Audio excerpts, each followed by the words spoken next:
तो दोस्तों स्वागत है मांगा मेलोडी हब पर। तो चलो शुरू करते हैं revenge of the iron blooded sword horn. वैसे कुछ खास चैप्टर तो आया नहीं है आज भी, लेकिन फिर भी एक्सप्लेन कर ही देता हूँ। वैसे हम अच्छा चैप्टर किसे कहते हैं जिसमें हमें एक्शन मिले। देखो मेरे हिसाब से देखोगे तो हर चैप्टर में अगर एक्शन भी दिखाने लग गया तो भी मजा नहीं आएगा। उदाहरण के तौर पे एग्जीक्यूशनर पकड़ लो, शुरू से लेकर कितना फाइट था। शुरू में सबको दिलचस्पी था, लेकिन बाद में एक्शन देख के कई लोग पक भी गए होंगे और कई लोग ये भी सोचते होंगे sword master youngest son season 2 शुरू क्यों नहीं कर रहा हूँ। तो मेरे दोस्तों चिंता मत करो, इस वीडियो के बाद ही उसके ऊपर काम चालू हो गया है। इसके बाद आपको स्वॉर्ड मास्टर यंगेस्ट सन का ही वीडियो देखने मिलेगा, तो थोड़ा सा वेट कीजिए बस। तो चलो अब शुरू करते हैं बिना किसी देरी के revenge of the iron blooded sword horn.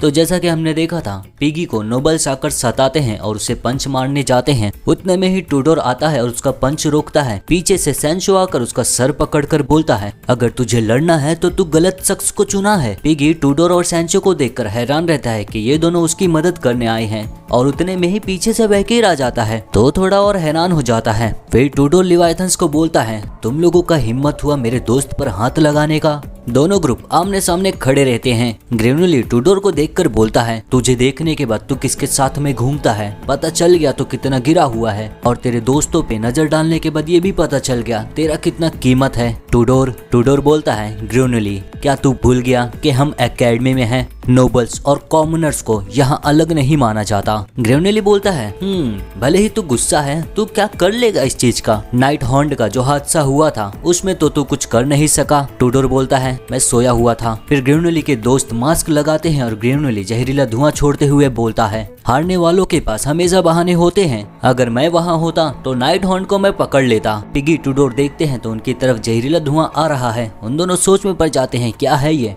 Tudor मुंह पर हाथ लगाते हुए बोलता है, क्या तू स्कूल के अंदर अपना स्किल्स दिखाएगा? वैकिर सोचता है ये महक पैरालिटिक है जिससे पैरालाइज होता है, और ये महक जब स्पाइडर की नाक में जाता है जो वैकिर के कंधे पर है उसे बहुत अच्छा लगता है। उसे ऐसा लगता है ये खाना है। ग्रेनुली मुंह पर हाथ रखकर बोलता है, ये बस एक प्यारा सा धमकी है, ये दिखाने के लिए तुझ में और हम जैसे में कितना ताकत का अंतर है। निराशा के एहसास में गिर जाओ तुम घमंडी मूर्ख लोग। पिगी सैंचो अपना नाक बंद किए रहते हैं। टूडोर मुंह पर हाथ रखा रहता है और उतने में ही स्पाइडर अपना मुंह खोलता है और सारे जहरीले धुएं को एब्जॉर्ब करने लगता है। जैसे ही एब्जॉर्ब करना शुरू करता है टूडोर की आंखें बंद हो जाती हैं और वैकिर भी थोड़ा हैरान रहता है। सोच में पड़ जाता है, ये बेबी मैडम ये उस जहरीले धुएं को बहुत ही जल्दी एब्जॉर्ब कर रही है, क्या ये उसे खा रही है खाना समझ के? और तुरंत ही उसे हाथों से पकड़ लेता है उसे छुपाने के लिए, और तब तक वो सारे धुएं को एब्जॉर्ब कर लेती है। फिर टूडोर अपनी आंखें खोलकर देखता है, सब धुआं गायब। हाँ, लिवाइथन्स को देखकर बोलता है, क्या हम तो बेमतलब का डर रहे थे, कम से कम ग्रेनुली तेरे पास कुछ तर्क तो है। ग्रेनुली ये सब देखकर खुद हैरान रहता है, सोच में पड़ जाता है, हाँ मुझे लगता है पीछे जो शख्स खड़ा है उसकी तरफ सब धुआं खींचे चला गया, या फिर मैं गलती कर रहा हूँ कुछ। टूडोर ग्रेनुली की तरफ बढ़ता है। ग्रेनुली बोलता है, मैंने बस तुझे उदारता दिखाया है जो एबिस से भी ज्यादा गहरा है। आइस क्रॉप्स मूर्खों के ऊपर जहर का इस्तेमाल करना, कौन ऐसा होगा जिसके दिमाग में हड्डी भरा होगा? क्या बेमतलब का था। टूडोर बोलता है, ओए तू कब से नीचा देखते जा रहा है हमें? क्या तू देखना चाहता है अभी जो इवेंट आ रहा है मिड टर्म का, जिस टीम का सबसे ज्यादा लो स्कोर रहेगा वो नंगा घूमेगा एकेडमी में? ग्रेनुली भी बोलता है, ठीक है। जाते हुए बोलता है, मैं स्वीकार करता हूँ, तुझे हंसते हुए चीज बनते देख मुझे मजा आएगा। फिर चले जाता है। पिगी टूडोर को आकर बोलता है, मुझे माफ करना, ये सब मेरी ही गलती है। टूडोर बोलता है, नहीं सब ठीक है, उन लोगों के घमंड को मैं चकनाचूर करूंगा। पिगी बोलता है, मुझे नहीं लगता मैं कुछ मदद भी कर पाऊंगा अब जब मैं लो रैंक एक्सपर्ट हूँ। टूडोर बोलता है, चिंता मत करो पिगी, तुम बुद्धिमान हो और ऑब्जर्व करने की तुम्हारी एबिलिटी वो कमाल का है। फिर पिगी को थोड़ा राहत मिलता है, वहाँ से सभी लोग जाने लगते हैं। आगे जाते जाते टूडोर बोलता है, मिड टर्म इवेंट जो आ रहा है उसमें टीम के लिए 4 जन होने चाहिए, तो सैंचो और मैं आगे रहेंगे, पिगी तुम रहोगे मिडल में स्प्रिट टावर, और वैकिर तुम्हारे लिए अब जब तुम तीर चलाने में अच्छे हो तो तुम वैनगार्ड बनोगे और इसके बाद ये पक्का हो जाएगा सबसे हाई स्कोर हमारा ही आएगा या फिर हम ग्रेनुली से तो नहीं हारेंगे। पिगी को ये सुनकर बहुत ही खुशी होता है। हाँ, वेकिर उसके पीछे ही खड़ा रहता है। फिर अपना हाथ उठाकर बोलता है, ओ हाँ, मेरे पास पहले से ही है कोई टीम, तो मैं नहीं आ सकता।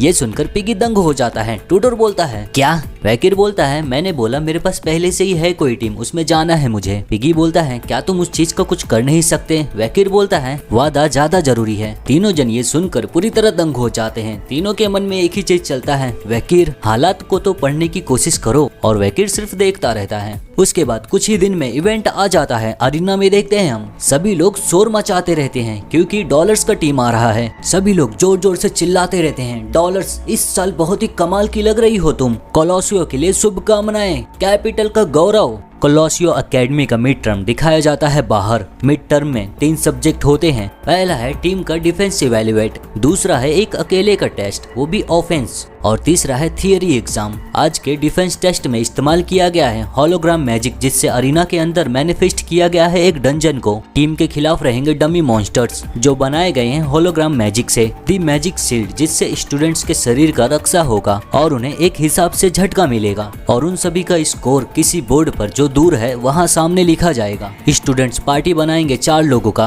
और डिफेंस करेंगे मॉन्स्टर वेव से, और सबका उसके हिसाब से स्कोर होएगा। जो जितना किया है, जो जितना सहन किया है। एचपी स्टूडेंट्स को दिया गया है, जितनी बार मॉन्स्टर उनको मारेगा उतना ही वो एचपी कम होते जाएगा, और जब वो सबका 0 हो जाएगा तो टेस्ट अपने आप ही खत्म हो जाएगा। 3 राउंड्स होंगे टोटल, हर एक राउंड 20 मिनट्स के होंगे। अगर टीम ने 1 घंटे के लिए संभाल के ले लिए तो उन्हें फुल मार्क्स मिलेगा, और सबसे अच्छा ग्रेड आया है 3rd ईयर से, जो पार्टी है स्कूल प्रेसिडेंट का डॉलर्स। बदकिस्मती से 58 मिनट तक वो टिक पाए, लेकिन सबसे अच्छा रिकॉर्ड है ये 3rd ईयर का जो उन्होंने हासिल किया है। पिगी ये सब देखकर अपनी बुक में लिखता रहता है। अब जब 4th ईयर एग्जाम में हिस्सा नहीं ले रहे हैं तो मिस डॉलर्स मिड टर्म में सबसे बेस्ट रिकॉर्ड बनाएंगे। आमतौर पे 3rd ईयर 3rd राउंड तक पहुंचते थे और 2nd ईयर पहुंचते थे 2nd। तो अगर 1st ईयर 20 मिनट्स तक खुद को रोक सके तो हम लोग टॉप पे होंगे। टूडोर ये सब सुनकर बोलता है, हमें इतने से संतुष्टि नहीं मिलेगा पिगी। ग्रेनुली के घमंड को तोड़ने के लिए हमें कम से कम 2nd ईयर तक तो आना ही चाहिए। और तभी सामने से बियांका आकर बोलती है,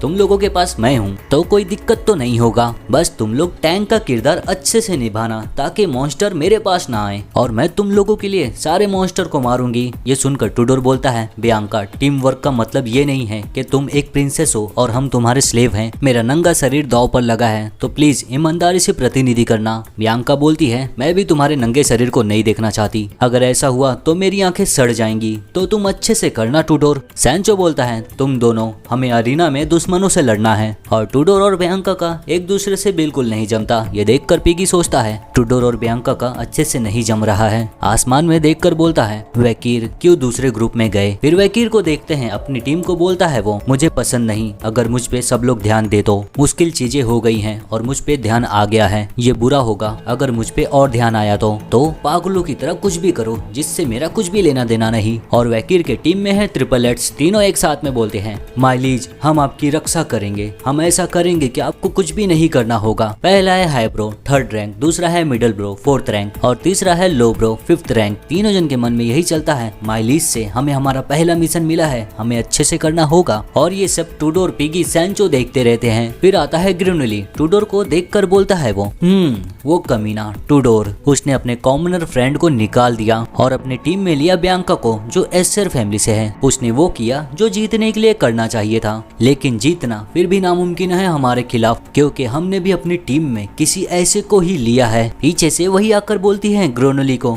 ग्रेगॉर्ग्यू, क्या तुम इस तरीके से डरावना हंसी हंसना बंद करोगे? ग्रेनुली ये सुनकर बोलता है, मेरा नाम है ग्रेनुली। शुक्र मनाओ तुम जो हमने अपनी टीम में तुम्हें लिया है, एक कॉमिनर होने के बाद भी। सिंक्लेयर बोलती है, खैर मेरी ये करने की कोई इच्छा नहीं थी, लेकिन तुम्हारा टीम मेंबर होने के नाते मैं हमारे ग्रेड्स में अपना बेहतरीन दूंगी।